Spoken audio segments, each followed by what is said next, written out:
jadi bagian dari dakwah kami. Dukung operasional dakwah kami dan insya Allah menjadi pahala jariah sampai hari akhir.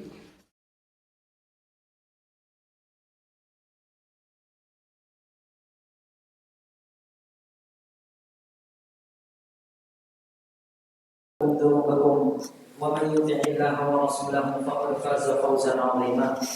أما بعد فإن أصدق الحديث كتاب الله وخير الهدى هدى محمد صلى الله عليه وآله وسلم وشر الأمور محدثاتها فإن كل محدثة بدعة وكل بدعة ضلالة وكل ضلالة في النار.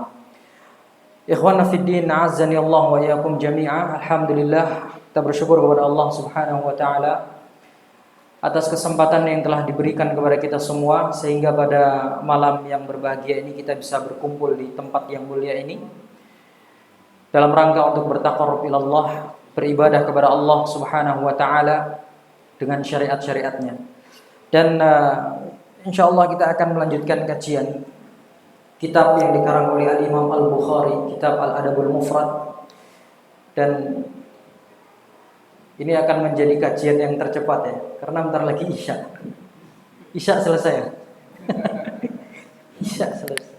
Nah, qadarullah, karena memang itu ya, saya sebelumnya minta maaf karena lupa kalau ternyata hari ini ada kajian. Dan ini hikmahnya apa? Hikmahnya adalah agar kita selalu tawasau, saling memberikan nasihat atau mengingatkan ya, bahwa manusia itu nggak ada yang sempurna. Manusia itu pasti lupa. Makanya saya itu sering bilang ke panitia-panitia kajian, Pak, tolong ingatkan saya kalau kajian. Sehari sebelumnya itu ingatkan saya. Gitu. Ini alhamdulillah kemarin sudah diingatkan, tapi seminggu yang lalu saya lupa jadi. Diingatkan lagi pas adzan maghrib, ya Allah. Hujan deras lagi tadi, qadarullah di rumah. Ya sudah, masyaallah. Qadarullah wa masya'a fa'al. Baik, walhasil kita akan lanjutkan kajian hari ini ya, menyelesaikan beberapa pembahasan ya. Nanti kalau selesainya ba'da isya ya insyaallah kita akan lanjutkan sebentar saja. Baik, pada kesempatan-kesempatan yang lalu pembahasan kita berkutat pada pembahasan tentang birrul walidain, yaitu perintah berbakti kepada kedua orang tua, di mana kedua orang tua ini mempunyai kedudukan yang sangat tinggi di dalam agama Islam, sehingga mereka harus dihormati, wajib ditaati, dan wajib didengarkan perkataannya ya. Tidak boleh kemudian kita membantah perintahnya. Wala taqul lahuma uff, kata Allah Subhanahu wa taala, jangan kamu menjawab orang tuamu dengan mengatakan menolak. Hatta dengan ucapan itu tidak boleh, apalagi menolak dengan tindakan, dengan kekerasan dan lain sebagainya tidak boleh. Apalagi kemudian sampai mencaci maki orang tua.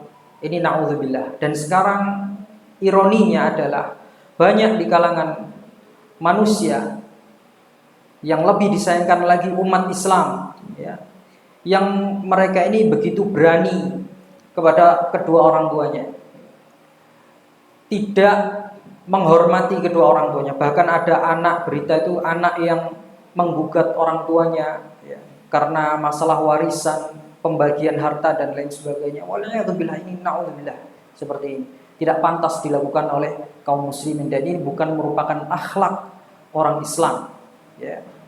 Umat Islam tidak demikian ya. Umat Islam itu sangat patuh dan tunduk kepada kedua orang tua. Kemudian jamaah yang dirahmati Allah, pada kesempatan yang berbahagia ini kita lanjutkan kepada bab yang berikutnya, bab yang ke-14 di dalam kitab Sahih Al-Adabul Mufrad ini. Al-Imam Al-Bukhari mengatakan bab da'watul walidain, bab yang menerangkan tentang doanya kedua orang tua ya, doanya kedua orang tua. Ikhwanna fiddin, azani Allah wa iyyakum. Al-Imam Al-Bukhari membawakan beberapa hadis dalam bab ini. Sebagai muqaddimah, beliau membawakan hadis dari Abu Hurairah radhiyallahu taala anhu. An Abi Hurairah radhiyallahu anhu qala, dari sahabat Abu Hurairah, namanya Abu Hurairah Abdurrahman bin Sakhr. Namanya adalah Abdurrahman bin Sakhr. Abu Hurairah ini adalah julukan yang diberikan oleh Rasulullah kepada beliau, karena beliau suka dengan hir atau hirrah, kucing, ya, makanya disebut dengan Abu Hurairah, bapaknya kucing. Abu Hurairah radhiyallahu taala anhu ini, kalau kita belajar ilmu hadis, nanti kita akan mendapati begitu banyak hadis yang diriwayatkan oleh Abu Hurairah. Padahal beliau adalah salah seorang sahabat atau salah satu sahabat yang masuk Islamnya itu belakangan. Tapi begitu banyak sekali meriwayatkan hadis. Kenapa? Karena setiap hari beliau itu ngintil sama Rasulullah. Rasulullah kemana saja diikuti oleh Abu Hurairah. Dan setiap momen, setiap kejadian akan diceritakan oleh Abu Hurairah, ya, yang kemudian menjadi suatu periwayatan hadis. Bahkan diceritakan dalam sebuah riwayat itu, Abu Hurairah itu menunggu di depan pintu rumahnya Rasulullah. Karena apa? Saking nggak mau ketinggalan momen bersama dengan Rasul. Jadi begitu Rasulullah keluar, langsung Abu Hurairah tahu, diikuti kemudian kemana saja, apa saja yang dilakukan oleh Abu Hurairah, maka beliau tahu. Nah, inilah alasan kenapa beliau menjadi seorang sahabat yang banyak sekali meriwayatkan hadis dari Nabi Muhammad sallallahu alaihi wasallam. Abu Hurairah mengatakan, qala Nabi sallallahu alaihi wasallam, Nabi sallallahu alaihi wasallam bersabda, salasu da'awatin mustajabatin lahunna la syakka fihinna. Ada doa dari 3 golongan, yang 3 golongan ini kalau sudah berdoa maka pasti mustajab, pasti diijabah, pasti. La syakka fihinna, beliau menegaskan demikian. La syakka fihinna. Nabi yang menegaskan, ya. Nabi yang menyebutkan. La syakka fihinna itu artinya tidak diragukan lagi. Artinya pasti akan dikabulkan oleh Allah Subhanahu wa taala. Doa dari 3 golongan manusia ini. Disebutkan yang pertama, golongan yang pertama adalah da'watul mazlum. Doanya orang yang terzalimi, teraniaya. Da'watul mazlum adalah doa orang-orang yang teraniaya oleh orang lain, terzalimi oleh orang lain. Kalau dia sudah berdoa meminta sesuatu kepada Allah, maka akan dikabulkan oleh Allah Subhanahu wa taala, dengan catatan dia bersabar. Harus sabar. Nggak boleh kemudian ada orang yang habis dipukul, ya. Awalnya dia adalah orang yang terzalimi, kemudian dia balas mukul, ya. Akhirnya berantem, pukul-pukulan. Akhirnya orang yang dipukul pertama kali tadi berdoa, saya berdoa kepada Allah karena saya terzalimi. Enggak, ya. Tadinya awalnya dia memang terzalimi ketika dia sabar, tapi ketika dia sudah membalas, itu akhirnya saling berbuat zalim, ya. Jadi enggak termasuk di dalam bab ini, ya. Orang yang terzalimi adalah orang yang ketika dia dianiaya, ketika dia disakiti oleh orang lain, kemudian dia sabar dan dia mengharapkan pahala kepada Allah, kemudian dia berdoa. Ini adalah orang yang terzalimi, ya. Bukan orang yang membalas kezaliman orang, kemudian dia menganggap dirinya sebagai orang yang terzalimi, tidak. Nah, ini doanya orang yang terzalimi akan diijabah. Dalam hadis yang lain Rasulullah mengatakan, ittaqu da'watal mazlum. Hati-hati kamu dari doanya orang yang terzalimi. Fa innahu laisa bainahu wa bainallahi hijab, karena tidak ada hijab antara doa orang yang terzalimi dengan Allah Subhanahu wa taala. Langsung tembus ke langit dan langsung didengarkan oleh Allah, langsung dikabulkan oleh Allah Subhanahu wa taala. Maka saya sering menasihatkan kepada diri saya pribadi dan kepada keluarga saya serta orang-orang terdekat saya. Ketika kita dizalimi itu, jangan doa yang buruk-buruk. Doa yang baik-baik, mumpung doanya dikabulkan, ya. Kadang orang kalau emosi, dia doanya pasti buruk. Ya Allah, timpakanlah hukuman kepada dia, azablah dia, atau binasakan dia, celakakan dia, dan lain sebagainya. Coba dirubah. Ini mumpung menjadi momen doa kita diijabah oleh Allah. Ya Allah, ampunilah dosa hamba. Ya Allah, misalkan mudahkanlah rezeki hamba. Ya Allah, bantulah hamba melunasi hutang-hutang hamba, dan lain sebagainya. Jadikan momen ini sebagai permintaan kebaikan kepada Allah Subhanahu wa taala. Gitu. Nah, nanti Allah Subhanahu wa taala itu akan memberikan balasan-balasan kepada orang-orang yang berbuat zalim itu sesuai dengan kehendak Allah, dan itu pasti Allah tidak akan diam dari perbuatan orang zalim, ya. Wala tahsabannallaha ghafilan amma ya'maludz zalimun, kata Allah. Jangan kau kira bahwasanya Allah lalai dari perbuatan orang-orang yang zalim. Artinya, tanpa kita minta kepada Allah Subhanahu wa taala untuk menghukum si zalim ini, Allah pasti akan memberikan hukuman kepada dirinya. Maka momen ini ketika kita sedang doa kita ini dalam posisi doa kita ini mustajab, sudah mending gunakan untuk doa-doa yang baik gitu. Jangan hanya melulu doa-doa keburukan untuk orang yang berbuat zalim kepada kita. Itu yang pertama, da'watul mazlum. Yang kedua, wa da'watul musafir, ya. Doa orang yang pasti akan dikabulkan adalah doanya orang yang sedang safar. Nah, ini penting. Jadi momen safar itu adalah momen yang salah satu momen terbaik untuk memanjatkan doa kepada Allah Subhanahu wa taala. Jadi kalau kita safar, itu jangan diisi dengan hal-hal yang sia-sia gitu. Ada orang kadang ya bepergian jauh, naik kendaraan, apalagi sendiri, bosen, dia ngelamun, akhirnya dengerin musik ya, supaya nggak ngelamun. Akhirnya kemudian membayangkan hal-hal yang tidak-tidak dan lain sebagainya.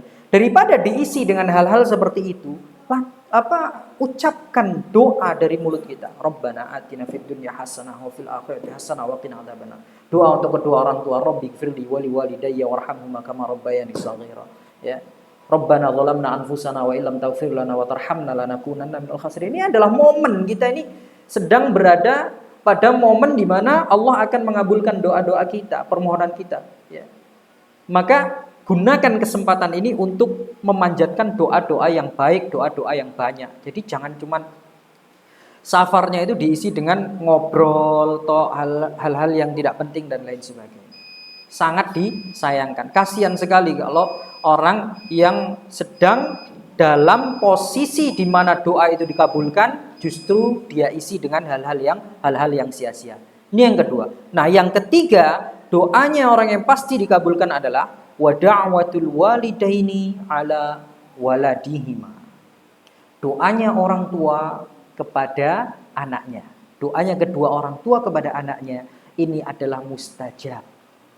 Dan ini keutamaan yang diberikan oleh Allah Subhanahu wa taala kepada kedua orang tua, jemaah. Ketika mereka sudah mempunyai anak, maka Allah memberikan kedua orang tua itu keutamaan. Berupa apa?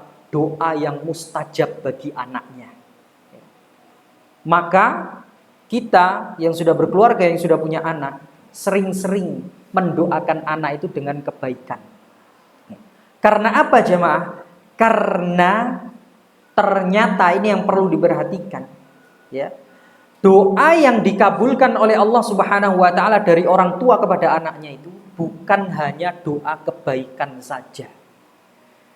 Bahkan doa keburukan kepada anak yang terlontar dari mulut orang tua itu juga ikut dikabulkan oleh Allah Subhanahu wa taala. Maka ini menjadi sesuatu hal yang atau peringatan yang sangat penting bagi kedua orang tua, bahwa semarah-marahnya kita kepada seorang anak, jangan sampai terucap dari lisan kita kata-kata yang buruk kepada anak kita. Khawatir itu akan menjadi kenyataan, ya. Kalau anak kita nakal, dinasehati. Jangan karena kita saking emosinya sampai mengatakan hal-hal yang buruk. Kamu nih anak bodoh misalkan. Dia bisa jadi bodoh beneran, Pak, karena lisan kita. Dan itu jahat sekali kemudian kalau ada orang tua yang seperti itu. Suka sekali melafatkan, melontarkan perkataan-perkataan yang buruk kepada anaknya. Ini orang tua yang jahat sekali. Karena apa? Semua perkataan yang terlontar dari lisan orang tua untuk anaknya itu akan dikabulkan oleh Allah Subhanahu wa taala. Kalau kita mengatakan anak kita anak nakal, dia akan jadi anak nakal, Pak. Kita mengatakan anak kita dasar kamu pemalas, dia akan menjadi pemalas. Gitu. Maka hati-hati, ya. Jangan, betul-betul dijaga lisan ini. Jangan sampai kemudian lepas kontrol terhadap anak-anak kita perkataan ini. Bahaya sekali. Sayang kita kepada anak-anak kita ini, ya. Sayangi anak-anak kita dengan cara apa? Buktikan dengan cara hanya mengeluarkan perkataan-perkataan yang baik saja kepada anak kita. Senakal apapun dia, doakan. Allah yahdik, semoga Allah memberimu hidayah. Semarah-marahnya kita, doakan. Ya. Supaya Allah merubah anak kita menjadi anak yang soleh, menjadi anak yang solehah. Ya. Dan seterusnya. Baik, barakallahu fikum. Sudah adzan? Alhamdulillah. Kita lanjutkan apa tidak? Dilanjutkan Mbak Daisha. Baik. Barakallahu fikum. Jamaah yang dirahmati Allah Subhanahu wa taala. Kita akan melaksanakan salat Isya terlebih dahulu. Nanti kita akan melanjutkan untuk membahas satu atau dua hadis lagi. Barakallahu fikum. Subhanakallahumma bihamdika asyhadu an la ilaha illa anta astaghfiruka wa atubu ilaik. Assalamualaikum warahmatullahi wabarakatuh.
Lanjut dari belakang.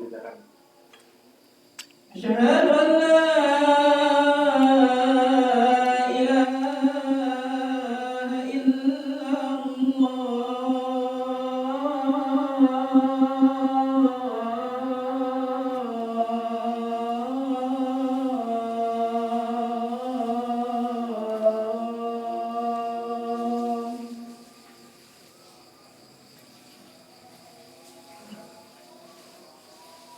أشهد أن محمدا رسول الله.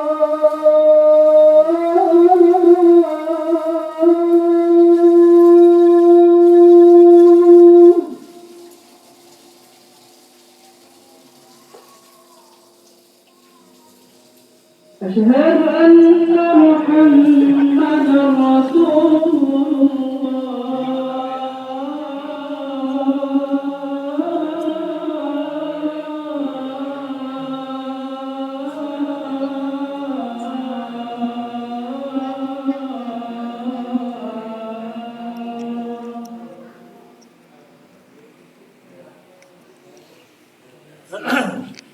حي على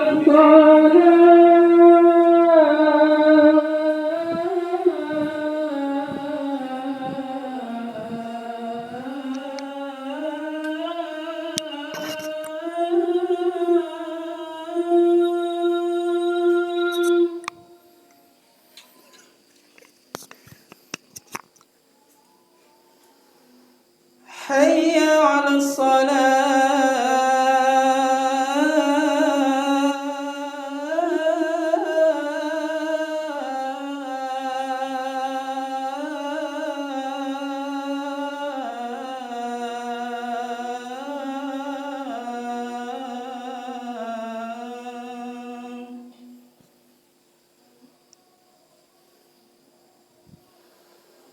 حي على الفلاح.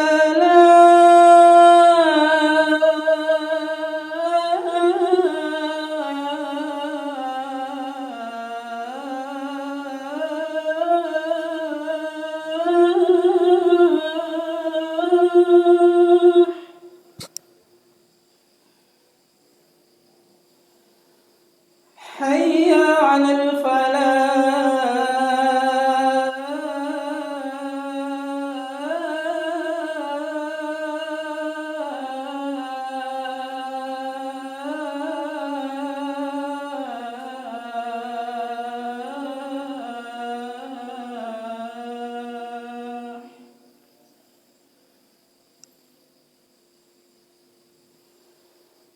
الله أكبر الله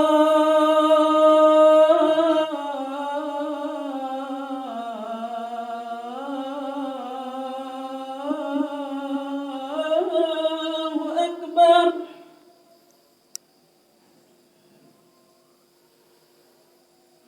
لا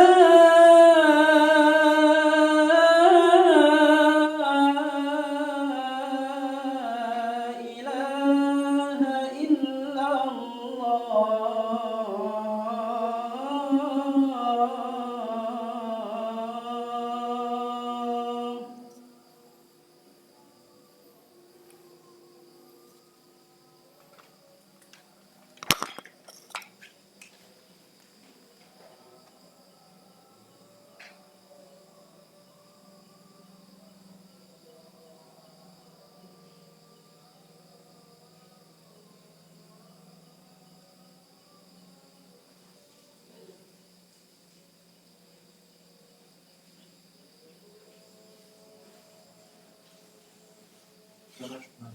Langsung sholat? Iya. Enggak kajian sih? Enggak, di rumah. Oh, sholat dulu. Rumah. Langsung ya? Iya. Allahu Akbar, Allahu Akbar. Asyhadu an la ilaha illallah. Asyhadu anna Muhammadar Rasulullah. Hayya 'ala shalah, hayya 'alal falah. Qad qamatis shalah, qad qamatis shalah. Allahu Akbar, Allahu Akbar. La ilaha illallah.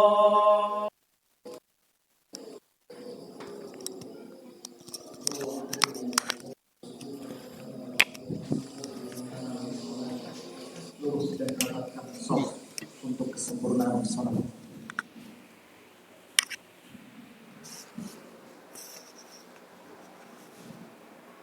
Allahu Akbar.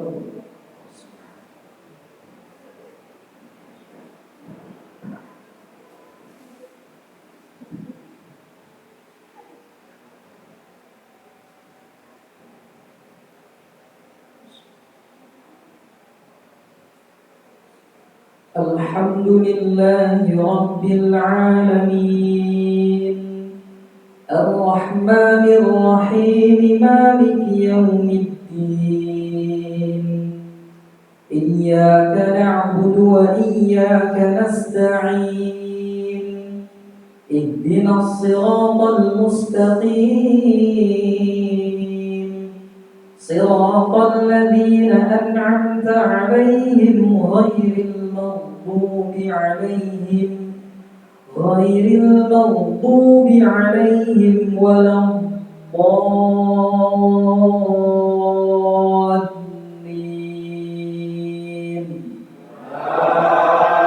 Amin. Ya ayyuhalladzina amanu tubu ilallahi taubatan nasuha. عسى ربكم أن يكفر عنكم سيئاتكم ويدخلكم جنات تجري من تحتها الأنهار يوم لا يخزي الله النبي والذين آمنوا معه نورهم يسعى بين أيديهم وبأيمانهم يقولون ربنا أتمم لنا نورنا واغفر لنا إنك على كل شيء قدير. الله أكبر.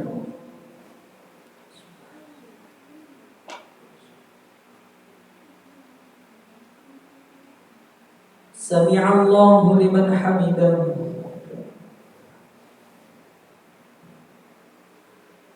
الله أكبر.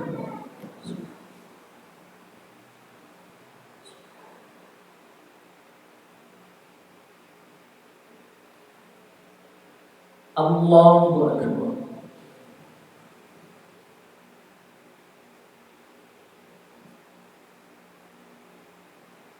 الله أكبر.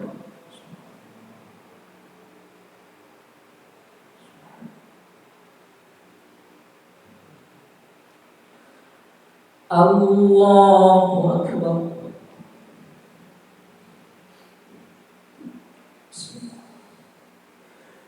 الحمد لله رب العالمين الرحمن الرحيم مالك يوم الدين إياك نعبد وإياك نستعين اهدنا الصراط المستقيم صراط الذين أنعمت عليهم غير المغضوب عليهم ولا الضالين.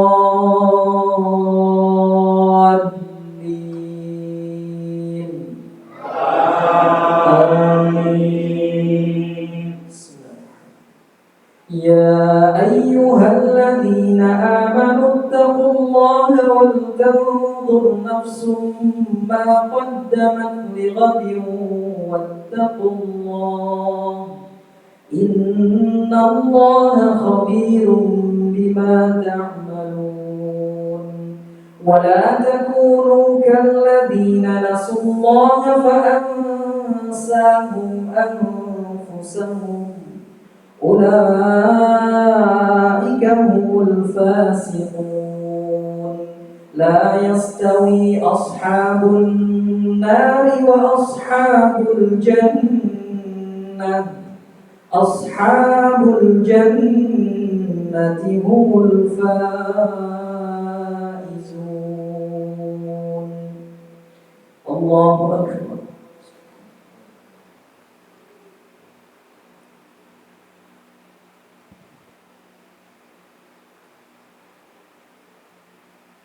سمع الله لمن حمده.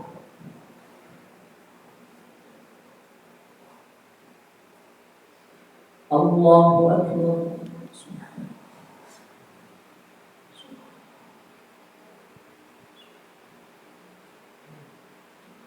الله أكبر.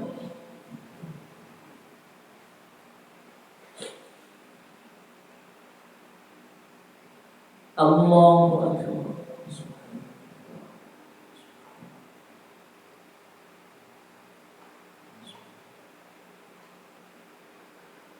الله أكبر.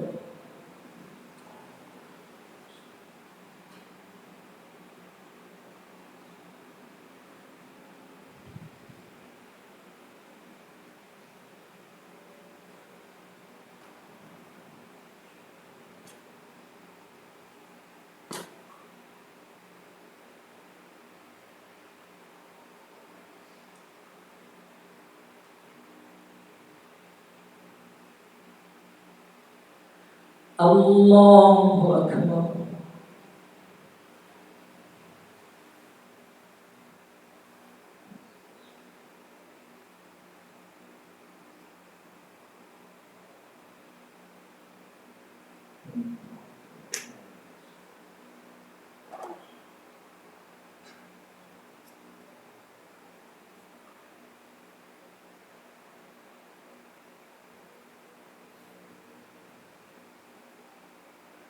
الله أكبر.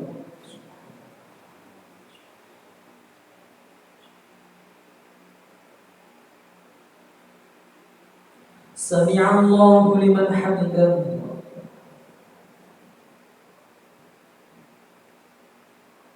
الله Allahu Akbar.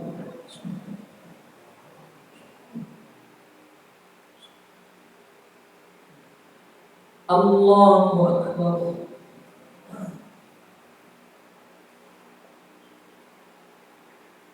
Allahu Akbar.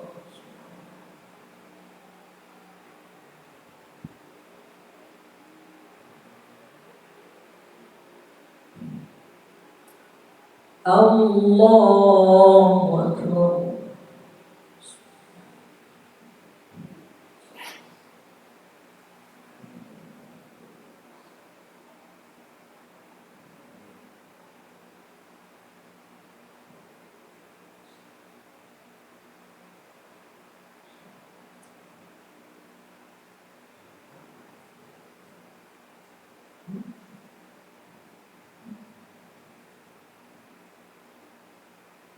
Allahu Akbar.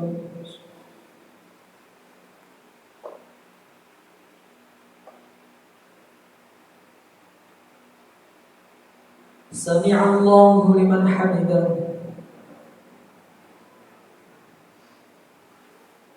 Allahu Akbar.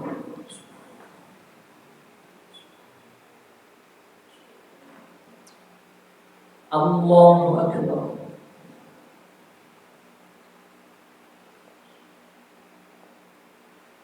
Allahu Akbar.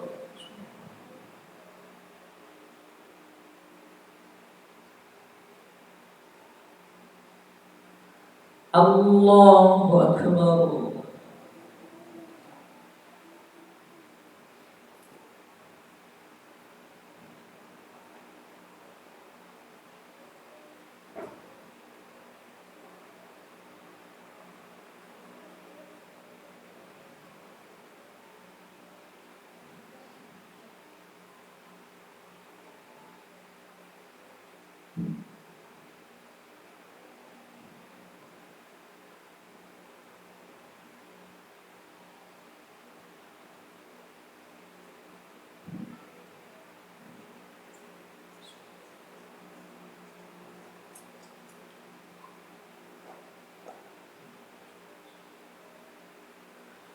Assalamualaikum warahmatullah.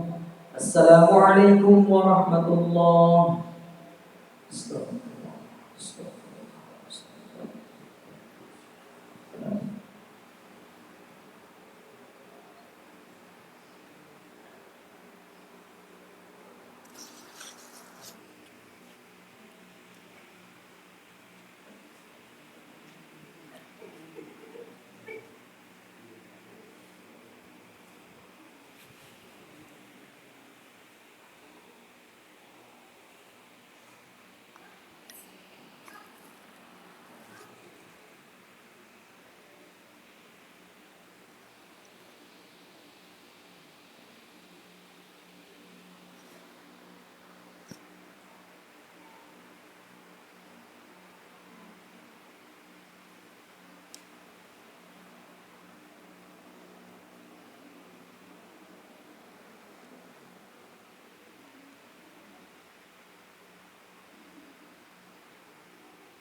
Ganti.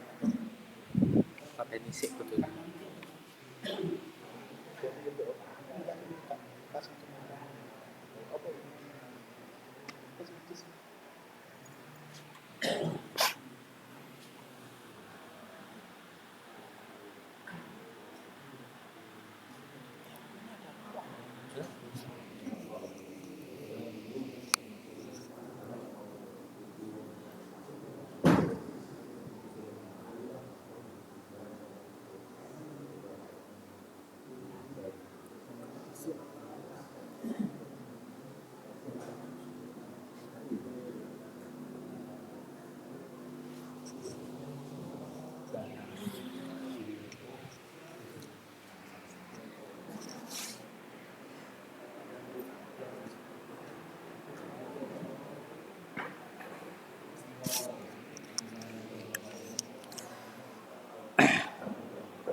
Bismillahirrahmanirrahim.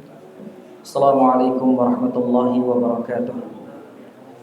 Alhamdulillah wassalatu wassalamu ala Rasulillah wa ala alihi wa ashabihi wa man tabi'ahum bi ihsanin ila yaumil qiyamah. Baik, kita lanjutkan lagi pembahasan kita. Ikhwan fiddin a'azzani Allah wa iyyakum jami'an. Jadi tadi telah kita bahas bahwa ada 3 kelompok orang yang doanya pasti akan diijabah oleh Allah Subhanahu wa taala. Di antaranya adalah doa kedua orang tua kepada anaknya. Sehingga sekali lagi ini menjadi wasiat bagi kami pribadi dan juga kepada seluruh kaum muslimin, terutama yang sudah berkeluarga dan mempunyai anak, agar kita bisa benar-benar pandai dalam mengendalikan emosi kita kepada anak, supaya tidak terlontarkan kata-kata yang buruk kepada anak kita. Karena setiap ucapan, harapan, doa kepada anak itu akan diijabah oleh Allah Subhanahu wa taala. Maka doakanlah anak kita dengan doa-doa yang baik. Ya, katakanlah kepada anak kita dengan perkataan-perkataan yang baik.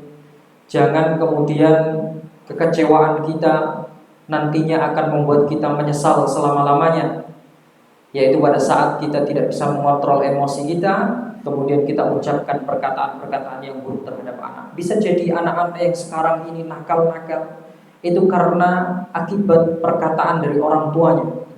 Bisa jadi anak yang sekarang ini IQ-nya misalkan kurang atau di bawah temannya yang lainnya, ya, bisa jadi karena ulah dari perkataan orang tuanya kepada anaknya. Maka jamaah yang dirahmati Allah, sekali lagi orang tua harus benar-benar memperhatikan apa yang dikatakan kepada anaknya. Katakan hal-hal yang baik, semarah apapun kita. Ada sebuah hadis dan ini menceritakan tentang bukti bahwa doa yang diijabah oleh Allah Subhanahu wa taala itu bukan hanya doa yang baik saja, ya. Bahwa doa orang tua kepada anaknya yang diijabah itu bukan hanya doa-doa yang baik saja, ya. Doa-doa yang buruk kepada anak pun akan diijabah oleh Allah. Hadis yang kedua dibawakan oleh sahabat Abu Hurairah lagi, ya. An Abi Hurairah radhiyallahu taala anhu qala, dari Abu Hurairah radhiyallahu taala anhu beliau berkata, sami'tu Rasulullah sallallahu alaihi wasallam yaqul, aku mendengar Rasulullah sallallahu alaihi wasallam beliau bersabda, ma takallama mauludun minan nasi fi mahdin illa Isa bin Maryam wa sahibu Juraij. Tidak ada seorang yang bisa bicara dari dia lahir, artinya masih bayi sudah bisa ngomong, itu enggak ada, kecuali Isa bin Maryam, yaitu Nabiullah Isa, dan sahibu Juraij, bayi yang ada di masanya Juraij. Nah, siapa Juraij ini? Ini kita akan kisahkan. Jadi di sini Rasulullah SAW membawakan sebuah kisah, menceritakan tentang cerita-cerita Israiliyat yang terjadi di zaman Israel, di zaman Bani Israel sebelum Nabi SAW terlahir.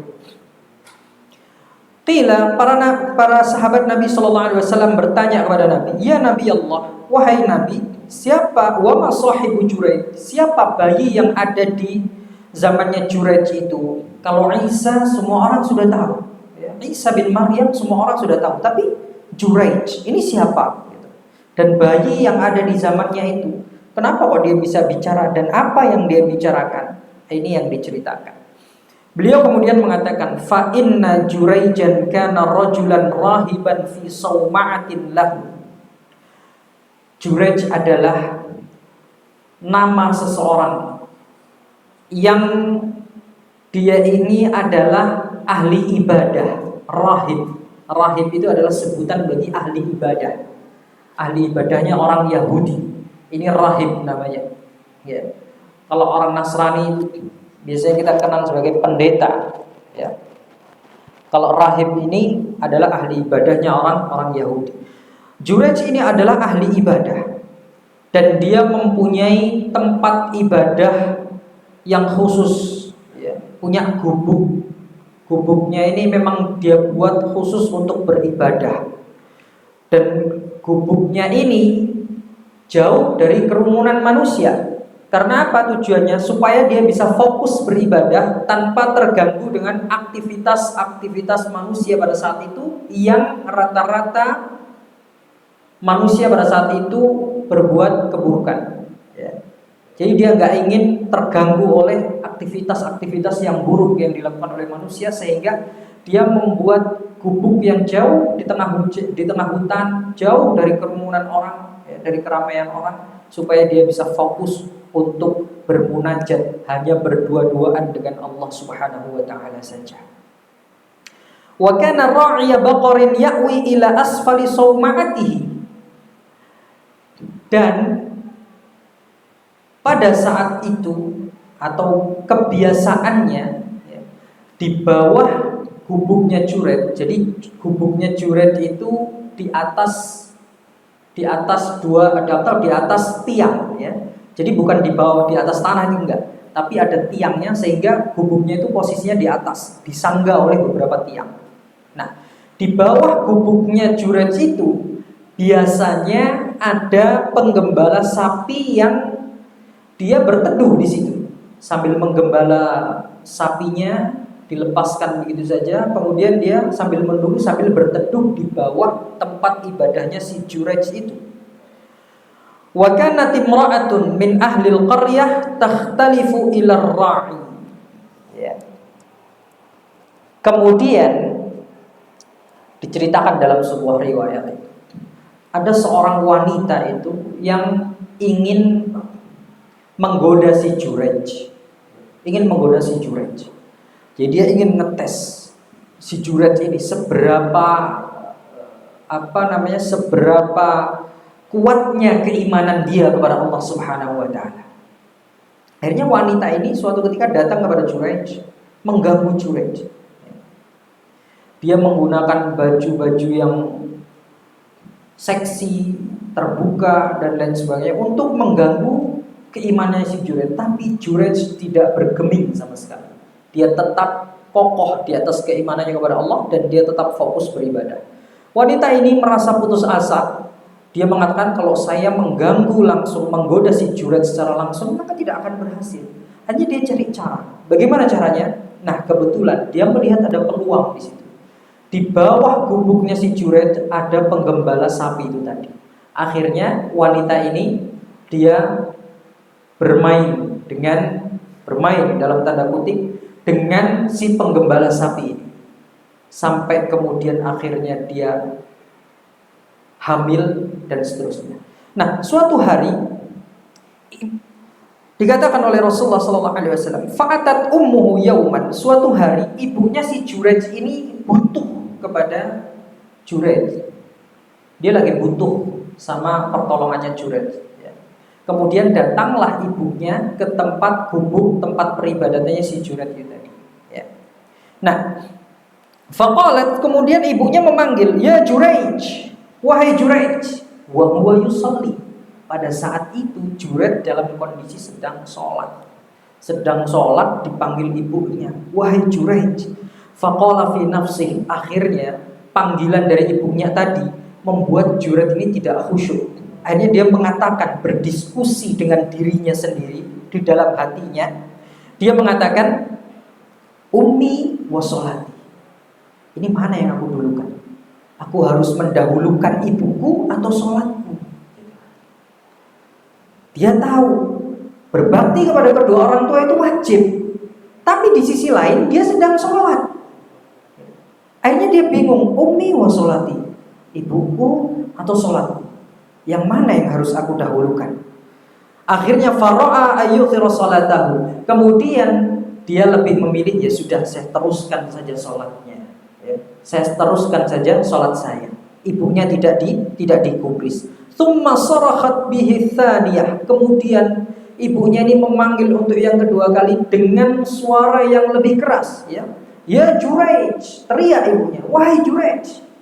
Karena ibunya merasa ini anak dipanggil tapi kok enggak ngereken gitu. Ibunya manggil tapi kok enggak dihiraukan, enggak digubris gitu. Akhirnya dipanggil dengan nada yang lebih kuat lagi. Faqala fi nafsihi ummi wa sholati. Akhirnya dia bingung lagi. Ini gimana nih? Ibuku manggil-manggil terus. Aku pilih ibuku atau sholatku. Akhirnya kemudian dia tetap memilih sholatnya. Tsumma sarahat bihi tsalitsah. Kemudian ketiga kali ibunya memanggil dengan nada yang lebih keras dari sebelumnya. Ya Jurej, hey Jurej gitu. Kalau bahasa kita mungkin woi gitu. Woi Jurej. Ya. Lebih keras dari sebelumnya. Faqala ummi wa sholati. Tambah gak khusyuk lagi akhirnya. Duh, gimana ini? Ibuku butuh banget nih kayaknya. Ibuku atau sholatku gitu. Kemudian dia memilih untuk melanjutkan sholatnya karena dia berpikir begini. Mematuhi kedua orang tua adalah wajib, tapi saat ini aku sedang berhubungan dengan Allah. Allah adalah zat yang menciptakan dia, memberi dia rizki, yang menciptakan ibunya, yang memberikan rizki kepada ibunya, dan lain sebagainya. Sehingga dia menganggap bahwa Allah lebih penting. Dalam hal ini Allah lebih penting. Saya gak peduli sama ibu saya. Ya. Akhirnya diabaikan, dia lebih memilih sholat. Padahal yang dia lakukan jamaah yang dirahmati Allah Subhanahu wa Ta'ala, yang dia lakukan itu adalah sholat, bukan sholat fardu ya, tapi sholat sunnah. Ya. Nanti kita akan tahu buktinya. Bagaimana kita tahu kalau yang dikerjakan itu ternyata sholat sunnah, ya. Yang dikerjakan itu adalah sholat sunnah. Sedangkan di dalam syariat agama Islam ini ada sebuah kaidah yang berbunyi begini. Kalau bertabrakan antara perkara yang sunnah dengan perkara yang wajib, maka tinggalkan perkara yang sunnah itu dan lakukan yang wajib, ya. Nah ini kaidah atau rumus di dalam menjalankan syariat Islam. Contoh misalkan kita sedang sholat sunnah, Allahu Akbar, sholat sunnah, baru takbiratul ihram, baru membaca surat Al-Fatihah, tiba-tiba sudah qomat untuk sholat fardu. Nah di sini bertabrakan antara sholat sunnah qobliyah misalkan dengan sholat fardu. Maka walaupun kita masih belum selesai menuntaskan sholat qobliyah ini, batalkan untuk melakukan sholat fardu. Jangan diteruskan sholat sunnahnya, ya. Nanti khawatirnya apa? Justru akan ketinggalan sholat fardunya. Jadi itu ada rumusnya seperti itu. Kalau bertentangan antara sesuatu yang sunnah dengan sesuatu yang wajib, maka tinggalkan yang sunnah, lakukan yang wajib. Tapi Jurej ini hanya sebatas ahli ibadah, ya, dia tidak tahu tentang hal-hal seperti itu, ya. Oleh karena itu jamaah yang dirahmati Allah, para ulama itu mengatakan orang yang berilmu itu lebih utama dibandingkan ahli ibadah. Ahlul ilmi itu lebih utama dibandingkan ahlul ibadah. Kenapa? Karena ahlul ilmi itu, ya, manfaat dari ilmunya itu untuk masyarakat luas, di samping untuk dirinya juga untuk kaum muslimin secara umum. Tapi kalau ahli ibadah, ibadahnya hanya akan bermanfaat bagi dirinya sendiri. Dan lagian orang yang ahli ibadah itu belum tentu dia memahami cabang-cabang ilmu agama yang lainnya. Contohnya seperti ini, Juraij ini, dia tidak tahu. Ya, kalau ternyata apabila sesuatu yang sunnah dan sesuatu yang wajib itu bertabrakan, maka harus mendahulukan yang wajib. Ya. Di sini dia tidak tahu, sehingga dia bingung bagaimana cara bersikap. Itulah orang yang kalau tidak berilmu itu dia akan bingung bagaimana dia cara bersikap ketika menjumpai permasalahan-permasalahan di dalam hidupnya. Akhirnya jemaah yang dirahmati Allah Subhanahu wa taala, karena ibunya ini jengkel, ya, dipanggil-panggil si Juraij ini sampai 3 kali nggak semaur, ya, dia lebih memilih sholatnya. Akhirnya disumpahi oleh ibunya. Ya. Kata ibunya, dia dalam kondisi marah. Kemudian ibunya mengatakan, la amatakallahu ya Juraij hatta tanzura fi wajhil mumisat thumma sarafa. Ya Juraij, engkau semoga Allah Subhanahu wa taala tidak akan mematikanmu. Semoga Allah tidak mencabut nyawamu sampai kapan? Sampai kamu berurusan dengan al-mumisat, pelacur, ya, pezina. Sampai kamu berurusan dengan pezina. Kemudian ibunya pergi. Juraij langsung kaget. Ibunya sampai marah dan mengatakan perkataan-perkataan seperti itu. Kemudian kita kembali kepada si wanita tadi yang telah berhubungan, ya, telah bermain dengan penggembala sapi itu tadi, sampai kemudian dia hamil dan kemudian akhirnya 9 bulan kemudian dia melahirkan. Berlalu waktu ini sampai 9 bulan. Peristiwa Juraij disumpahi oleh ibunya ini berlalu sampai 9 bulan, sampai wanita yang berhubungan dengan penggembala sapi tadi melahirkan. Kemudian setelah wanita itu melahirkan, kan nggak ada bapaknya. Akhirnya dia diinterogasi. Ini dia habis berhubungan sama siapa? Kok tiba-tiba punya anak? Fa'utiyal malaku bitilkal mar'atul waladat, ya. Kemudian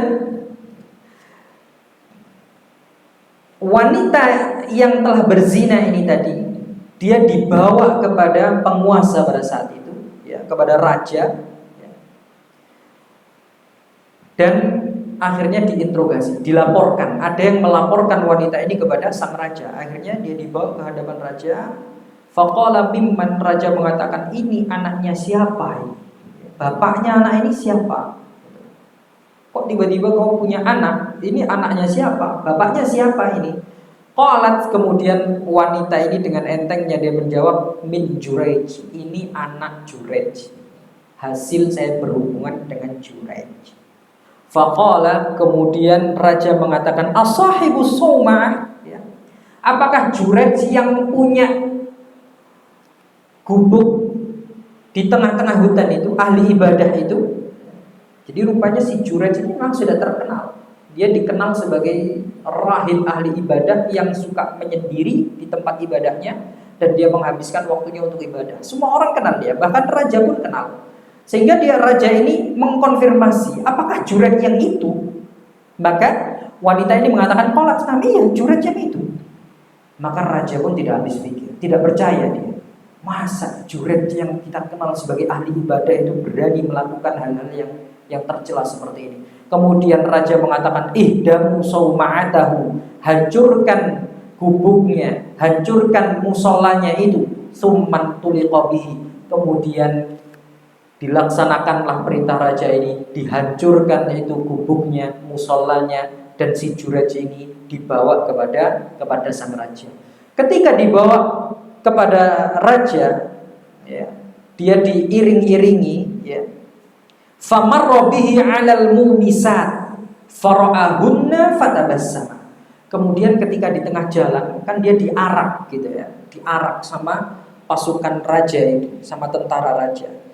Dan banyak yang menyaksikan dia pada saat itu, banyak orang yang nonton. Di antara yang melihat dia itu adalah kumpulan-kumpulan orang pezina, kumpulan pelacur.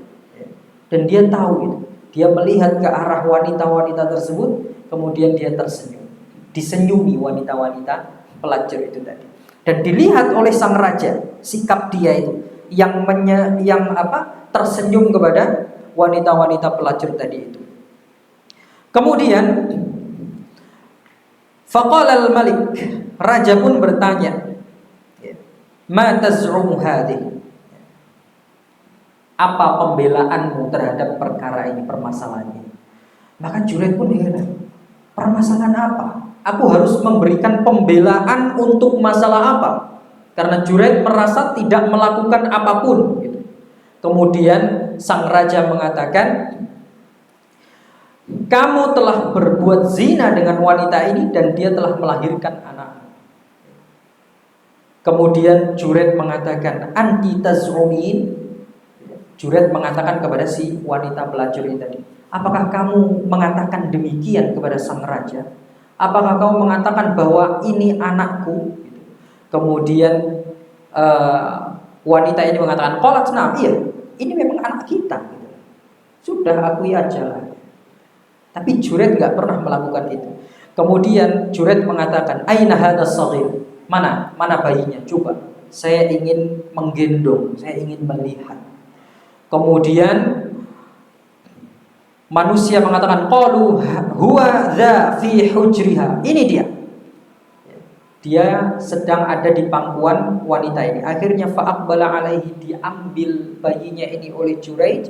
Kemudian Juraid bertanya, man abu, wahai bayi, siapa bapakmu? Ditanya bayi ini oleh Juraid. Dan dengan izin Allah Subhanahu wa ta'ala, bayi ini kemudian bicara, ra'yul baqar, bapakku adalah penggembala sapi yang biasa berteduh di bawah musolanya si Juraid. Akhirnya terungkaplah perkara ini, permasalahan ini, sehingga kemudian raja menyesali tindakannya, dan kemudian raja mengatakan, ana ja'alu sawma'ataka min dhahabin, maukah kami ganti musola yang telah kami rubuhkan itu dengan musola yang terbuat dari emas. Kemudian Juraid mengatakan, lah, jangan. Kemudian Juraid ditanya lagi si Juraid, kemudian bagaimana harus kami ganti musolamu itu, tempat ibadahmu itu? Juraid mengatakan, rudduha kama kana. Sudah, bangun aja seperti sebelumnya, biasa saja, nggak usah terlalu mewah. Kemudian raja ini penasaran. Terus kenapa kamu tadi ketika melihat kumpulan para pelacur itu kok kamu tersenyum gitu? Kenapa kamu senyumin mereka? Suka ya sama mereka? Jangan-jangan suka ini, kok tersenyum sama wanita-wanita itu tadi? Ya. Kemudian Juraid mengatakan, qala amrun araftuhu adrakatni da'watu ummi. Aku melihat mereka karena ketika melihat mereka itu aku teringat masa laluku. Aku teringat dengan doa ibuku terhadapku. Yaitu doa ketika dia sholat, kemudian dipanggil-panggil nggak dengar-dengar, akhirnya disumpahi oleh ibunya. Dan ternyata Juraid berpikir, masya Allah, ternyata kenyataan gitu. Ya. Dia akhirnya berurusan betul dengan pezina dan melihat orang-orang pezina itu. Akhirnya dia tersenyum. Senyumnya itu bukan senyum kepada mereka, kepada wanita-wanita itu bukan, tapi tersenyumnya karena dia teringat dengan doanya ibunya. Masya Allah, ternyata doa ibu dikabulkan. Padahal itu adalah doa keburukan. Nah, jamaah yang dirahmati Allah Subhanahu wa ta'ala, ibrah atau pelajaran yang bisa kita ambil di sini adalah bahwa emang betul perkataan Nabi SAW, bahwa setiap doa orang tua kepada anaknya, maka itu akan dikabulkan oleh Allah Subhanahu wa ta'ala. Kalau tidak hari ini, mungkin besok. Kalau tidak besok, mungkin minggu depan. Kalau tidak minggu depan, mungkin bulan depan. Kalau tidak bulan depan, mungkin tahun depan. Ini Juraid didoakan sekarang, terkabulnya 9 bulan kemudian, atau hampir 1 tahun. Nah ini, ya. Maka jamaah yang dirahmati Allah, sekali lagi, hati-hati dari lisan. Sebagai orang tua, apalagi kita ini adalah figur yang baik bagi anak kita. Ada orang tua itu yang terbiasa mengucapkan ucapan-ucapan yang kasar, yang kotor, sehingga dia ngomong goblok, bodoh kepada anaknya udah biasa. Goblok mentau ini. Anaknya salah didik, salah sedikit nggak sengaja. Awakmu goblok. La haula wala quwwata illa billah. Ini dirubah sikap seperti ini. Ada nggak bapak yang seperti itu? Banyak, banyak. Maka ini la haula. Ini bukan akhlak seorang muslim. Suka menggoblokkan anaknya, ya, membodohkan anaknya ditolong-tolongkan misalkan, nakal ya, dinakal-nakalkan. Jangan. Hati-hati, itu bisa menjadi kenyataan. Dan kalau itu sudah menjadi kenyataan, kita yang akan menyesal, kita yang akan rugi nanti sebagai orang tua. Maka semarah apapun kita dengan anak, doakan dia. Orang Arab itu punya kebiasaan baik. Semarah-marahnya mereka jemaah, yang diucapkan itu adalah Allah yahdi. Ya, kalau orang Arab mengatakan Allah yahdi, itu tandanya mereka marah. Jadi semarah-marahnya mereka, yang terucap dari lisannya adalah doa. Allah yahdi apa artinya? Semoga Allah memberimu hidayah, semoga Allah memberimu petunjuk. Jadi kalau ada orang Arab mengatakan kepada kita Allah yahdi, jangan kemudian kita jawab amin. Itu tandanya dia lagi marah sama kita itu, ya. Tandanya dia sedang marah. Ya itu. Kalau kita marah sama anak, doakan dia. Allah yahdi, semoga Allah memberimu petunjuk, semoga Allah memberimu hidayah, semoga Allah membimbing kamu, semoga Allah memberikan kepintaran kepadamu. Anak kita misalkan nggak pernah ranking, gitu. Jangan marah, awakmu jangan bebel, gitu. Dia jadi berkali-kali nggak paham, goblok, gitu. Astagfirullah, jangan ya, doakan, dipegang kepalanya, ya, bacakan ayat kursi. Iya, diruqyah ya. Kemudian didoakan, semoga kamu jadi anak yang soleh, semoga kamu jadi anak yang solehah, semoga kamu jadi anak yang pintar. Gitu. Dan ini doa nggak pernah ya, bisanya cuma goblok-goblokan anaknya. Ada orang tua itu yang seperti itu. Ada orang tua itu yang hanya memberi makan anaknya, ya, mendidik nggak pernah. Pendidikannya dititipkan ke pesantren-pesantren, ke sekolah-sekolahan. Gak pernah dia menjadi figur terhadap anaknya. Begitu anaknya berbuat salah, dia menjadi orang yang paling keras suaranya untuk menyalahkan anaknya. Ini orang tua yang gak baik. Orang tua yang gak baik. Seperti itu. Jangan jadi seperti itu. Tunjukkan kualitas kita sebagai orang tua, karena anak itu akan mencontoh. Ada anak itu yang ucapannya kotor karena terbiasa melihat orang tuanya bicara kotor, sehingga dia menganggap oh ini hal yang biasa. Buktinya orang tua saya sering mengatakan hal itu. Ya. Ada orang tua itu yang suka melampiaskan, meluapkan emosinya di hadapan anak. Kalau marah-marah kepada, ada masalah dengan istrinya misalkan, dia marah-marah di depan anak. Nah ini nanti akan dicontoh oleh sang anak. Anak itu akan tumbuh dengan sifat kasar, keras, sehingga dia akan terbiasa membentak-bentak orang, menyalahkan orang lain dan lain sebagainya. Nah ini ya. Jadi hati-hati sebagai orang tua. Jadi sebagai orang tua harus memperhatikan emosinya, harus belajar untuk mengontrol emosinya. Ya, apalagi kepada anak. Jangan sampai kemudian mengucapkan perkataan-perkataan yang buruk kepada anak yang nantinya justru akan membuat penyesalan yang tiada tara kepada dirinya sendiri. Waliyadu billah. Khana fiddin azani Allah wa iyyakum jami'an. Sudah jam 7:30 ini. Ya. Insyaallah kita cukupkan terlebih dahulu, dan saya sekali lagi mohon maaf karena qadarullah memang Allah Subhanahu wa taala melupakan saya bahwa hari ini ada jadwal kajian di sini, sehingga waktunya agak molor, bukan agak tapi banyak molor.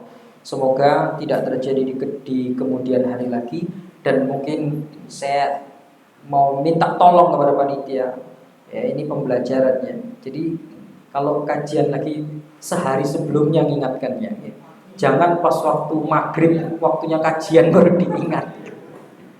Telat kalau waktunya kajian baru diingatkan ini. Ya. Atau seminggu yang lalu.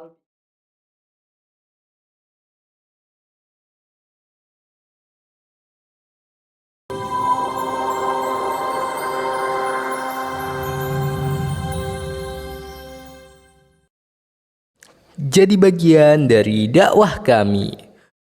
Dukung operasional dakwah kami dan insya Allah menjadi pahala jariah sampai hari akhir.